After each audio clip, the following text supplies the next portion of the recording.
If your fear of being cheated on by your partner causes you to shut down and go cold towards them, even if there's no real evidence of that actually happening, then you're going to want to watch this video, because that's exactly what I helped Kyle through in a very deep and step-by-step way. The fact that there's a tool for the kind of shutdown self-sabotage loop is very, very comforting and very motivating to start working on and thinking about. My name's Aaron Jones, and I started working on my attachment style at 15 years old. I then became earn secure and started helping other people through their attachment style. In this video, we're going to focus on Kyle's specific challenge, and the way that we're going to help him through it step by step, which you'll see in a bit, is by getting an overview of the situation, his trigger, his struggles, and his reactions to that, by finding the core belief or wound underneath the negative thoughts that he has around the situation, by tracing that core belief back to the memory in which that belief was planted, and doing some shifting in a very deep and subconscious way, and finally by offering a alternative response that will allow him to show up as more confident and healthy in that type of situation in the future.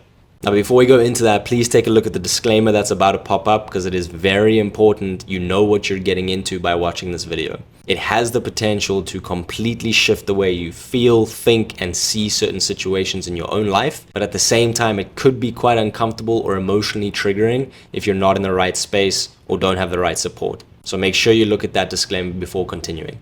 I'll see you at the end of the live recording.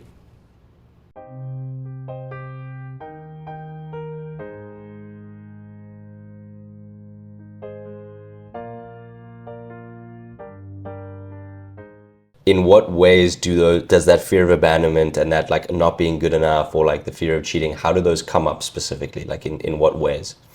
I have a really strong one in my head right now. Whatever the strong one is that's coming up in you, that one. So, long story short, when she graduated, she was going out with everybody, and she was having the person I was scared of most, because they became good friends, of something happening between them. He was sleeping over at her house with everybody, not just them. There was about 10 other people, because everyone went out to the bar, all that fun stuff. And when that was mentioned to me a little bit before the actual ceremony and all took place,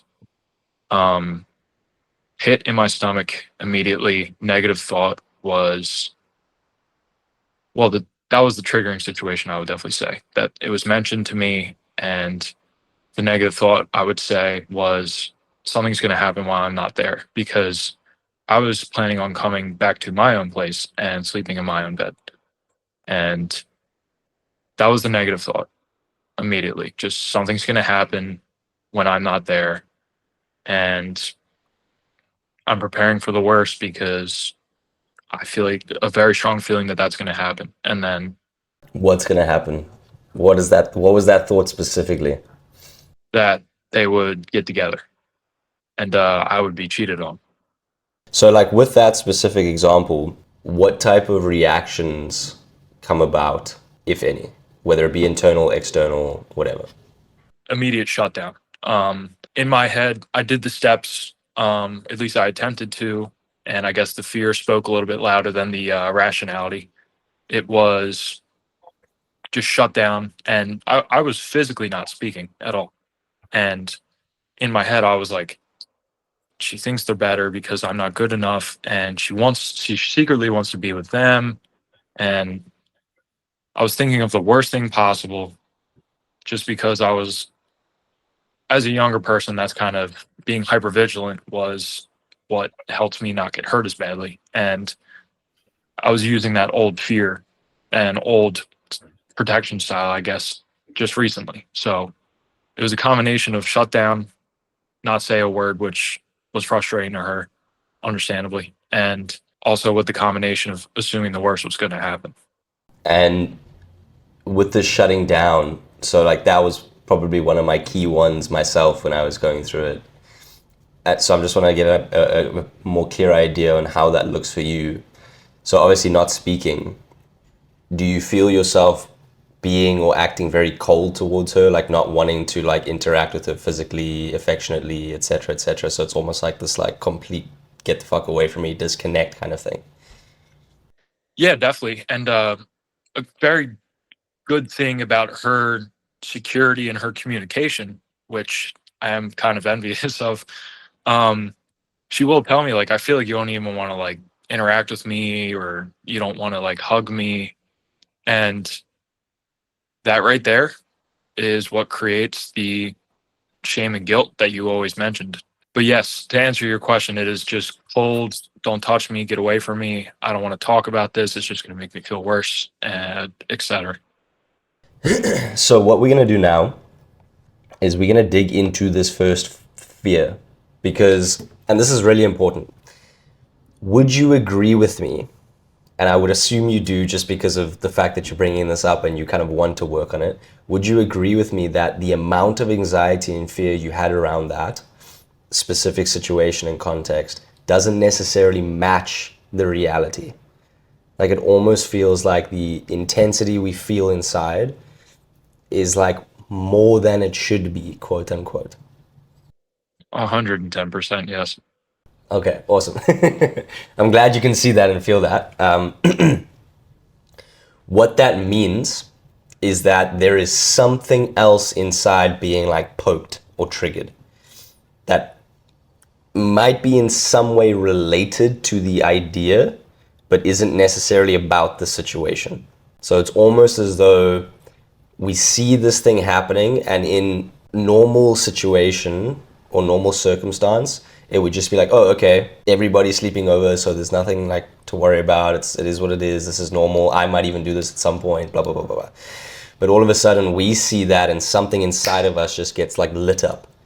And then all of a sudden this like quote unquote normal situation becomes this fucking monstrosity of like a, you know, whatever. And then that brings up inside of us and we just go haywire, right? So we want to understand what is being poked, what is being triggered inside. And what is usually being triggered is some type of deeper belief. So I want to work through that with you. And then from there, we're going to understand where this really like, what is really coming up inside of you. And this will make sense in a second. So I'm going to ask you some questions. It's like a laddering question technique. Don't worry about like the terminology or anything like that for now. All I want is for you to not overthink this. If this situation, if this thought that's coming up is true, what's underneath that? Why is it coming up? So we kind of want to play its game, because you've seen, I'm sure, that no matter how much you try and argue against that thought, no matter how much you try and ignore that thought, it stays there, right? It's big. So instead of trying to like avoid it, argue it, logic it away, we want to dig into it. We want to understand it. If I notice any intellectualizing, I'll like point that out to you and then I'll bring you back. But a quick way to try and like avoid intellectualizing is, as I said, just for the next like 5 minutes, we're going to pretend that that negative thought is true. So if something really were to happen while you weren't there, if she really was going to or planning on cheating on you with this guy, that specific guy, what would that mean to you? I would say that she did that to me because she doesn't care about me or respect me. And if that were true, if she really didn't care about you or respect you, what would that mean to you? That my outwardness, I guess you could say, is that I myself am not good enough to deserve any of that. The basic respect and kindness from a romantic partner. So I'm going to ask you a little bit of a side question here, just because I'm going to show you this whole picture as it comes up. Is there anything specific that comes up in you around why you wouldn't be good enough to deserve that basic respect and kindness? And it could be specifically in this context or situation. Like, why are you not good enough to deserve that specific kindness or respect? For example, is it like, oh, I'm not attractive enough, or I'm not funny enough, or I'm not strong enough, or I'm not cool enough? Any of that kind of stuff. Does any of that come up for you specifically? I've never been asked that before. Just a couple off the top of my head right away. I'm not secure enough. I'm not calm enough. I'm not easygoing enough. I'm not confident enough. Those would be my top four. And just to make sure we're on the same page, do those ideas ever come up within this idea of I'm not good enough and that's why she doesn't respect me or give me that basic kindness? Oh yeah, definitely. And then on that same page, does any part of you feel like this guy, the specific guy that you're worried about, has these qualities and therefore you compare yourself to him? 100%, yes. Yep. Okay. So I just want to see if there's anything deeper here.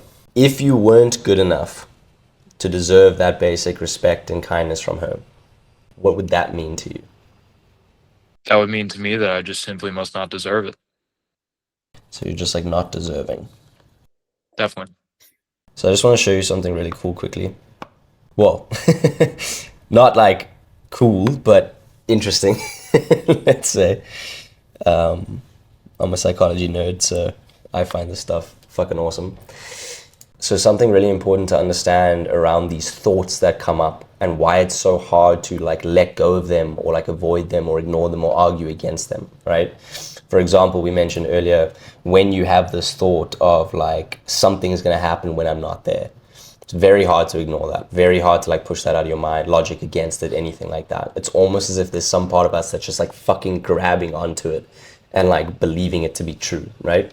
I'm going to show you exactly why that happens. So we have that initial thought, which is like she's going to cheat on me. Then what we did is we dug into this, right? We want to understand where this idea of like something's going to happen, she's going to cheat on me, she's going to hurt me, etc. comes from. And what we then got to secondly was like, if that were true, if she really were going to do that, what would that mean? And then you said it's because she wouldn't respect me and she doesn't care about me. And then I said, okay, well, why is that? Or what would that mean to you if she really didn't respect you or care about you? And you said, I wouldn't be like deserving. Sorry, that's wrong. I wouldn't be deserving of that basic care and kindness. And then we dug a little bit into that in terms of like, well, why might that be? Why do you believe you're not deserving of that basic kindness and care? And you said, because I'm not secure, I'm not calm, I'm not confident, etc., etc. And then I said, well, if that were true, if you were not secure, calm, confident, and also therefore not deserving of that basic kindness and care, what might that mean to you? And you just said, well, in general, I'm just not deserving. As who I am not deserving. This is why our mind and the thought that comes up grabs onto it. Basically what happens here, this I'm not deserving is a deep core belief that we have. And what happens is, if we believe deep down, unconsciously, subconsciously, that we're not deserving, then the thought that comes up, number one, is going to be something negative. But number two, the thought that makes the most sense to us is the one that basically matches that deeper subconscious belief. So if I'm not deserving, of course she's going to cheat on me. Of course she's going to do something without someone else because I'm not deserving of anything different. I'm not deserving of the good. So this is why the mind and the body, in a sense, kind of grabs onto that thought because it satisfies the deeper belief. So even if, for example, you are thinking other things like, well, I know she loves me and she cares about me and, she's told me that there's nothing with this guy, even though those thoughts are there, it's way less believable to us. It's not as easy to grab onto those because the deeper belief that we have, which you can see now as we dug into this, is I'm not deserving. And if we believe we're not deserving, then like all the good things are going to feel way less real or true. Does that make sense? Yeah, complete sense. So that's a very important part. So I just want to make you very aware right now that there is a deeper belief in you that you feel like or believe you're not deserving. So I want to show you something else now, which is very important. What we're going to do now is I'm going to show you how the self-sabotage cycle works. And then what we're going to do is we're going to go a bit deeper into doing some work with that belief, and then I'm going to give you like a much healthier way to respond in those types of situations. So the way that the sort of formula works is, number one, we have a belief. We can see now through the work we just did that the belief that's coming up in this situation is I'm not deserving, right? And like another aspect of it is like I'm not good enough, I'm not deserving, etc., etc. What then happens is we have the thought, which you can see was she's going to do something with the guy, she's going to cheat on me, etc. And as I said before, like this belief almost like spawns that thought, or at the very least makes us grab onto that thought. So you can see how the belief causes that thought, right? Right. And then with that thought, or after that thought, once we've grabbed onto that thought, we have the difficult emotions. So in that space, how would you describe the emotions that come up to you? You said one thing was like, I get a pit in my stomach. How else does it feel? Definitely just panic. A very big feeling of hopelessness when it comes to shutting down, or sometimes if it's more of like an anxious thing, I would say anger, fear, sadness, loneliness, and like I need to go cold. Plenty of feelings, definitely. And then if you think about that, that's a whole fucking concoction of like really difficult feelings that are basically reinforcing this thought. And then the thought reinforces the feeling. So they almost work together, where it's like, I'm thinking it, I'm feeling it, maybe it's true. And all of a sudden it becomes like this threat, and it becomes this, like, as I said, tornado inside of us. And then what happens is we go into, what is known as fight or flight space, where it's like now we actually believe there's a threat, and we now react to that threat. So we have a reaction, right? And as you mentioned, your reaction in that moment is to shut down. Basically, that is a form of like, this one specifically, shutting down, is kind of fight and flight at once, because on the one hand, it's like, I'm not talking, I'm like in defense mode, I am like avoiding any type of interaction or vulnerability. But at the same time, if she does interact or whatever, there's also a bit of fight, which is don't touch me, get away from me, etc., etc. But you can see either way, we're in that space. And it's the shutting down, that's the reaction. It's the coldness, it's the walls. Now, I want you to think about this, and I know you mentioned this a little bit already.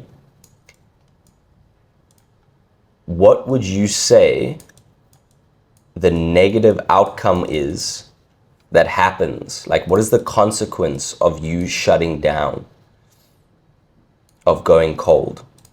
On my partner's side, real quick, definitely frustration, fear of bringing anything up again that may trigger me. That's actually been a really big thing, and that definitely been bad on the recipient end for sure. But for me, myself, I always feel bad because that's not who I am deep down, saying those things. I always feel bad, like, man, why did I say any of that? I've handled things better before in different situations. I can't believe I just did that to my partner. I can't believe I just did that to myself. Now I just created this whole mess. And then if you look at a more like general outcome, or sort of the outcome of the relationship itself, there's now like disconnection, right? There's now like, I am rejecting my partner's, let's say, bids for connection, bids for affection, trying to fix it, right? Definitely. So I want you to think about this for a second. When we are rejecting or not allowing that connection from our partner, or we are causing this space of, I'm going to be cold, I'm going to be disconnected, and therefore the relationship does not have the closeness and disconnection, what do you think that might bring up in you beliefs wise? How might you perceive, okay, this is a bit of like a nuanced idea here, but even though we are causing it, right, because of our action, what do you think you might believe if you then are in that space, and no matter what your partner does, you're not allowing the connection or the closeness or the, let's say, affirmation or reassurance? What might you still believe underneath that? I think that if anything, that would reinforce the fact that I don't deserve that, and I'm also not good enough. 100%. And I mean, I'm going to also say this because I've been in that exact space before. Do you ever feel like unless they're like trying their absolute fucking hardest, you're not going to let them in and you're not going to let them give you that love and connection and closeness? I will say one thing very quickly. It's very nice to hear somebody else on this planet say that. Thought I was the only one. But yes, I do that a lot. And like on the avoidance side, if they're not literally clawing their way into my subconscious or whatever you want to call it, I will stay cold until they do that. But deep down, you want that closeness and connection, right? Deep down, I feel like that would be amazing, yes. 100%. So this is exactly, it's like we are almost showing ourselves we don't deserve it. We're the one who's not allowing it. So therefore we don't deserve the love and connection.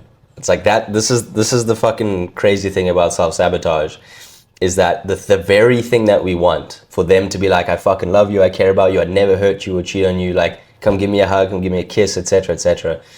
The shutting down and the coldness is exactly what stops that. And the reason for the shutting down and the coldness is because we believe we're not deserving, because we believe they're going to go cheat on us. And then it stops us from getting what we really want, which is the exact thing we fear we're going to lose. So you can see how it creates like a cycle, right? Like the belief of I'm not deserving creates the thought. The thought brings up emotions, which sends us into the spiral. We then react in this unhealthy way, which creates this negative outcome of like, well, now there's disconnection, there's no closeness. We are like rejecting our partners, like bids of affection and like reassurance. And then we create exactly what we believe, or we reinforce what we believe, which is like, I'm not deserving of that love and connection.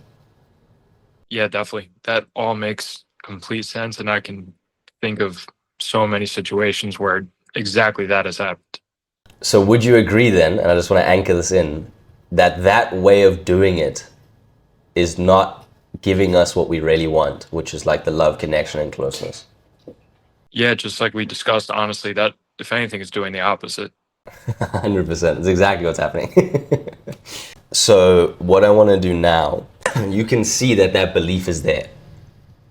And it may not actually be coming up in the real life situation, right? It's like, it's almost like somewhere in us there is this belief just sitting there, and this specific situation for whatever reason is like triggering that belief, but it might not be anything to do with or anything wrong with the actual situation in real life. So what we want to understand there is like, where is this coming from? Why is that happening? Where was that belief planted?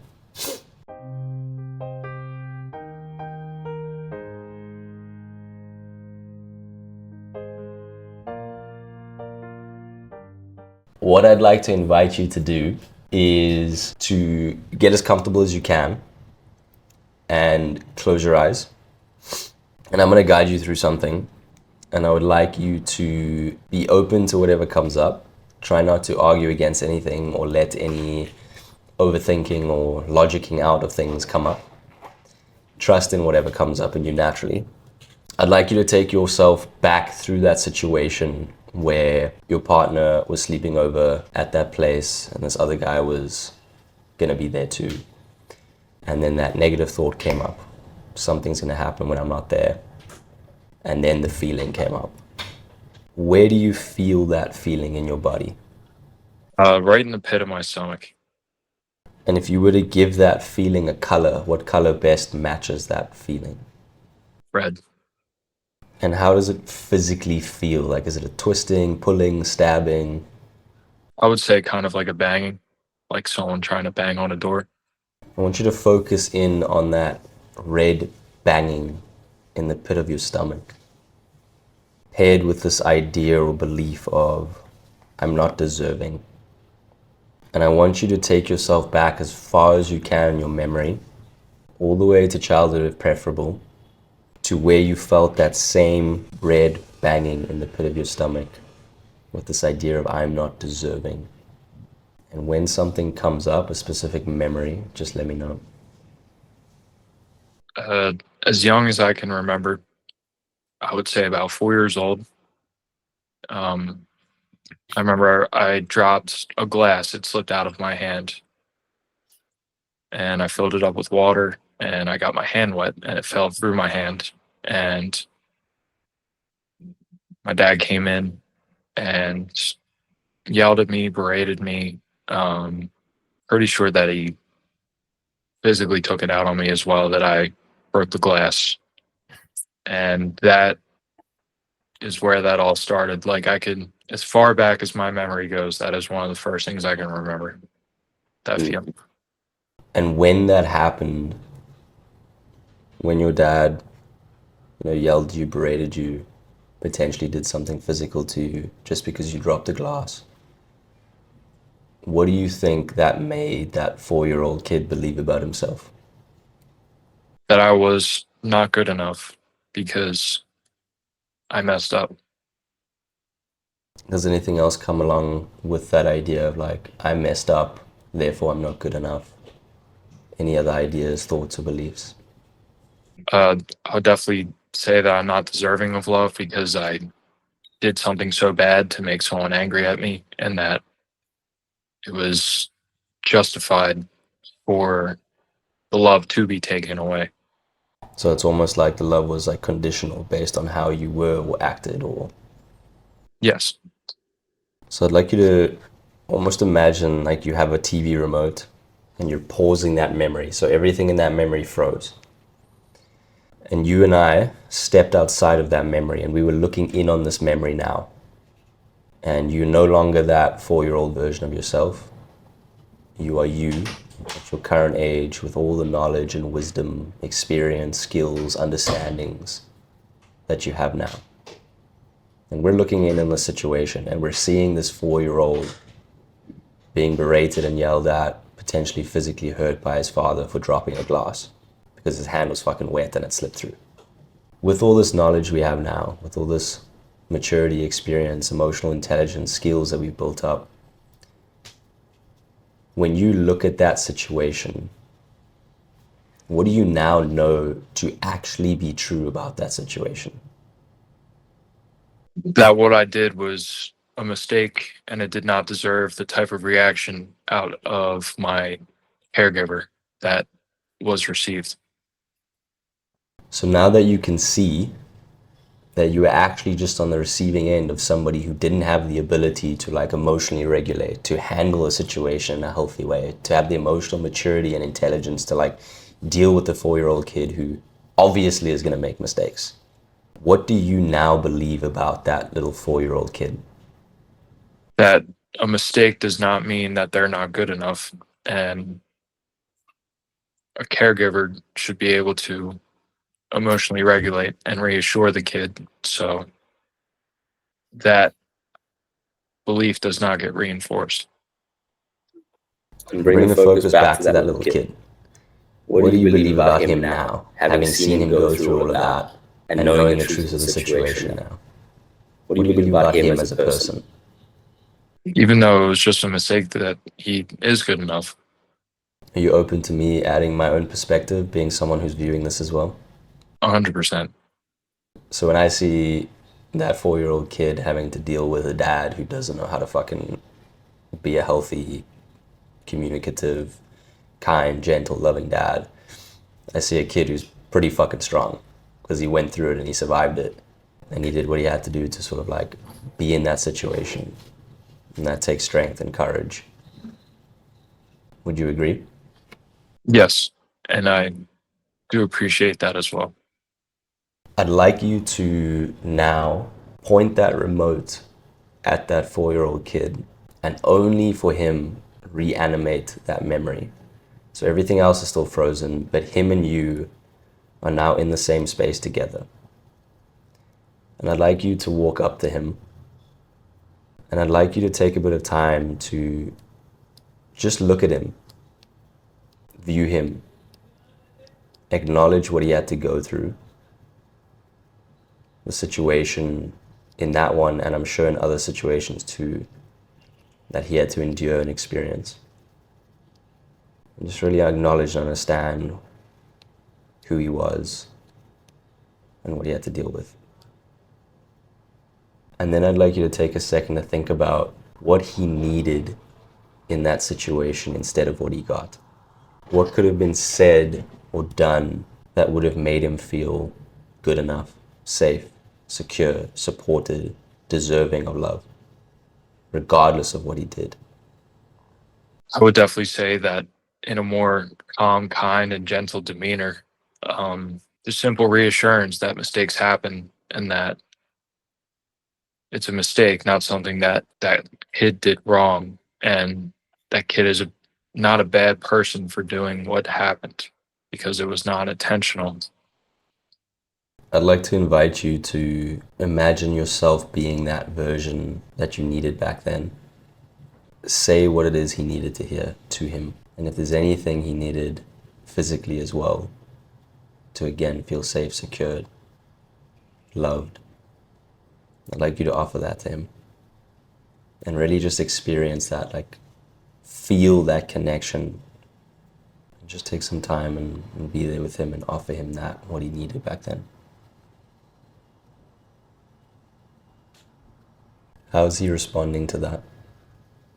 He understands that what he did was just a mistake, and that belief of I'm not good enough isn't even there. It's mistakes happen, and that's just the end of it. Are there any emotions coming up in you right now?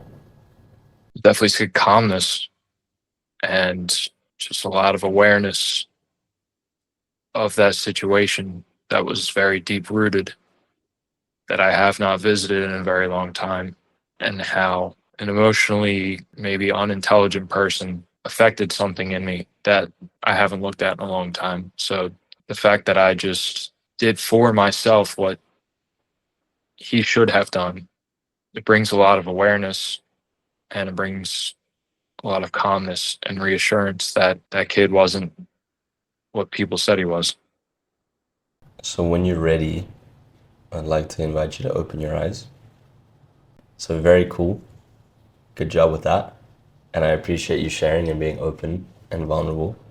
I hope you can see now that in this moment where we feel we're not deserving, where we feel like because of that, because we're not meeting certain criteria that would make us deserving, we then believe our partner is not going to just like unconditionally choose to love us.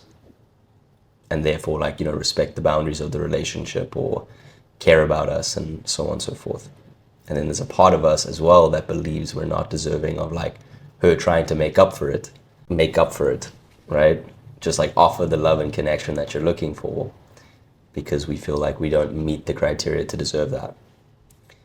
But I hope you can see now that you are worthy and deserving of that love and connection no matter what. It's unconditional. If anything, if someone's not giving it to you unconditionally, that's a them thing, not a you thing. So I'd like to offer a more sort of practical alternative measure to ultimately get what you really want, which is that closeness and connection if and when this trigger comes up again. And when I offer this, I'd really like you to think about this as a potential homework assignment as well, of like, how could I implement these kind of things? And when could I implement it? Because a big part of, us falling into old patterns that are unhealthy and we know don't serve us anymore is that we don't have an alternative. So like a really big part of it is like, even if we try and regulate, even if we try and calm ourselves down, if we don't know how to handle it in a different way, it's still going to be 10 times easier to just like go into the old pattern. So like, as I'm explaining this, as I'm like offering this more practical advice, I'd like you to imagine yourself implementing this. Imagine how you might implement it. Imagine like what that might look like if you were to implement it, etc. This one especially is going to come really down to communication. In that specific context or situation, obviously, as you're aware, and what I bet is going to be a lot easier to do now that you understand and see this deeper part of it, is going to be like the regulation, the emotional and mental regulation. What I would like you to implement or add to the mental regulation is when your partner is like offering you that reassurance and connection, and you can feel that almost like this, like that resistance to it. If you can remind yourself in that moment, I am deserving of love and connection unconditionally. that's going to be helpful because it's going to remind you of this experience. It's going to remind you of the situation we just went through, where it's like, actually, you don't have to meet any criteria. She might just genuinely be fucking in love with you for no other reason than you are just you. And you're allowed to accept that and enjoy that. The second thing, when it comes to, even if you're still shutting down, if you can just remember this and just like fucking push yourself to say it, it's going to be very important. So this is going to be like the communication aspect. Number one is going to be, and this might be a little bit tough in terms of the vulnerability, and it's something we might have to go into in another session to go deeper into. Basically asking for exactly what you're needing or wanting to feel more reassured. So it's a very vulnerable thing to do, but if you think about it, right, we're wanting that connection, that closeness. We believe our partner's going to do something bad, and we want to know that they're not. But then as soon as they try and like give you the reassurance and connection, we shut down, we disconnect. We're moving past that stage now. We're allowing ourselves to be open to it because we know it's unconditional love now. The next thing we want to do is we want to ask for the reassurance. We want to clarify anything we need to clarify in a very open, healthy, communicative way. So I'll offer you this little framework, which is going to be, we're going to talk about the situation. We're going to talk about our thoughts and feelings. And I'll go into depth about this in a second. We're going to talk about, well, we're going to then reassure them that that situation and the thoughts and feelings might be our own internal stuff, and we're not putting it on them or blaming them. And then we're going to go into like the ask, which is like, could I have this type of reassurance, or can I get this type of clarity, etc., etc. So what that's going to look like, just a quick overview. The situation. I shut down because when I heard about you spending the night with this guy in the same space, it made me feel insecure. It made me feel scared that X, Y, and Z was going to happen. So situation is going to be like facts. When I heard about this situation, I felt insecure. That's why I shut down. Thoughts and feelings, deep thoughts and feelings, so they can really understand what's going on in your mind, and you can also express to them so they can have more chance of compassion, basically. I mean, if you think about it, right? What you were doing, shutting down, coldness, don't come near me, I'm not going to tell you anything that's going on in my head. Therefore, they got frustrated, felt disconnected, hurt, so on and so forth. Naturally, I mean, even you just saying anything is going to make them more like open to trying to work on it, right? But even better than that, if you can let them know, I'm feeling like I'm not deserving of love, or I'm feeling like you don't care about me, or I'm feeling like just really fucking scared that something's going to happen. They're going to understand that on a much deeper, more profound level. And therefore, they're going to know what's actually going through your head. And if they're a kind human being, which it sounds like she is, she's going to want to help you through that. She's going to want to like be there for you, etc. Especially if you do it in a healthy, calm way. So we're going to let them know those deeper feelings, because I bet she knows what it's like to be scared. I bet she knows what it's like to not feel deserving. Maybe not in the same way, but the idea or theme will still be somewhere there in her life. So she can then empathize. She can then be compassionate. Then what we want to do is we want to reassure them, because basically we've just like dumped a bunch of like potential blame sounding stuff on them. So we want to reassure them and be like, this might be completely my own stuff. I know that might not be your intention. I know it might not be what you actually think or feel or want to do. It's most likely just my insecurities, but I wanted to let you know what I'm thinking and feeling. That way we like diffuse their potential defensiveness or like disconnection. And then we want to move into the ask, which is whatever feels best for you. If you're feeling like you need clarity, just be like, I'd like to know more about this guy so I can feel more like safe and secure. If you're needing reassurance, I'd really appreciate it if you could like give me a kiss on the cheek or hug me or fucking whatever it is, whatever would make you feel the most safe, secure, and like reassured in that space. You can do that too. And then you ask for it. And the important part about the ask is it's a collaboration. So we're not saying like, you have to give me a kiss on the cheek or you have to tell me about this guy. It's like, I'd really appreciate it if you could, because it would make me feel better. And then if you need to, like, are you open to that? So that's going to be like the communication, the conversation. But that vulnerability and that like ability to really own what it is that's going on in you will then allow for the closeness and connection, which you can see now that you deserve. That the goal is to allow that. And as you do that, number one, I promise you that situation is going to go very fucking differently to how it has before. And number two, you're going to realize that you can accept and have and allow love and connection, even if you just shut down. You just felt insecure. You just acted in an unhealthy way. You're allowed to do that, and you're also allowed to then like handle it in a healthier way as you like become aware of it, and then enjoy the rewards that come from that. Trust me, I've been through it enough times. Any thoughts or feelings on that? Any like strong objections that come up in you? First of all, hearing the fact that there's a tool for the kind of shutdown self-sabotage loop is very, very comforting and very motivating to start working on and thinking about.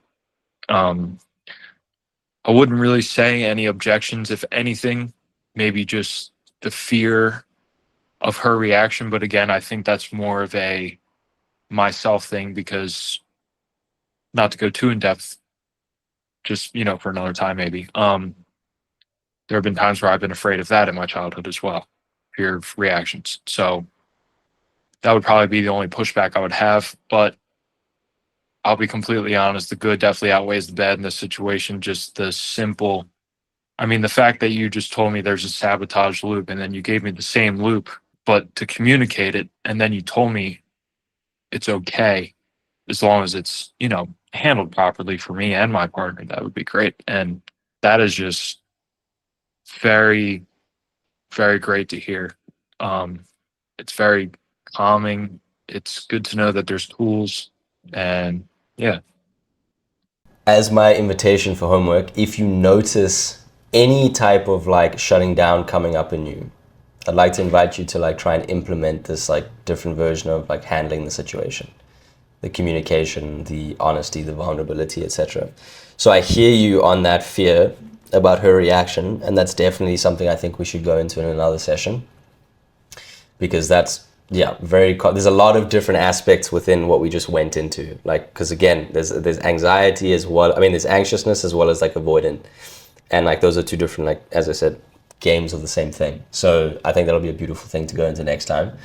What I will also do is I'd like to invite you to think about any potential situations that could come up that bring up your shutting down. And what I'd like to invite you to do to like practice the skill of communication is use that framework I just gave you, and like see if you can script out some ideas of how you might respond differently in a more like healthy, calm, loving way. That's going to build the practice of this communication, which is very, very important. And then what I'd like you to do is to send those to me, and then I will give you like notes or whatever, and then that's how you'll really learn the skill very quickly. What I'm going to do after this, I'm going to give you like access to the new course I just launched, and then it'll take you through that whole framework in much more depth, which will be very important, and it'll be easier to practice that. One more thing I want to like point out to you, which is very, very important, and this is where like the idea of generational trauma and like passing on patterns and stuff comes from. And I think this will be helpful in terms of like awareness in the moment. If you were to look at how your dad responded to you when you were that 4-year-old kid, and then you were to put that side by side of how you're responding to your partner, whether she's actually done something or not, can you see any sort of like comparisons there, or any sort of like similar things? I'll be completely honest. I could probably name every way he's reacted to me and line it up directly with my partner. And that's not just coming out in avoidance. That's also coming out in anger and fear and arguing. And that's a great question. And that just opened my eyes, because I act the same exact way, honestly.